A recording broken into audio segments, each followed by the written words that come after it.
University of டொரண்டோவில் இருக்க team வந்து எக்ஸ்ட்ரா டெரெஸ்ட்ரியல் லைஃபோட சிக்னல் வந்து கண்டுபிடிக்கிறதுக்காக ஒரு புதுவிதமான அல்கோரிதம் டெலஸ்கோப்பில் இம்ப்ளிமெண்ட் பண்ணியிருந்தாங்க. அந்த வழி மூலமாக ஒரு 8 மிஸ்டீரியஸான சவுண்டு வந்து அவங்க கண்டுபிடிச்சிருக்காங்க.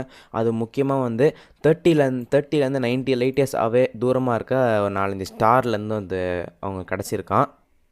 இந்த சவுண்டு வந்து ஏலியன்ஸ் கிட்டேருந்து வந்துன்னு சொல்லி கன்ஃபார்மாக சொல்ல முடியும். இருந்தாலும் வந்து மேபி இருக்கலான்னு சொல்லி தான் சொல்லியிருக்காங்க.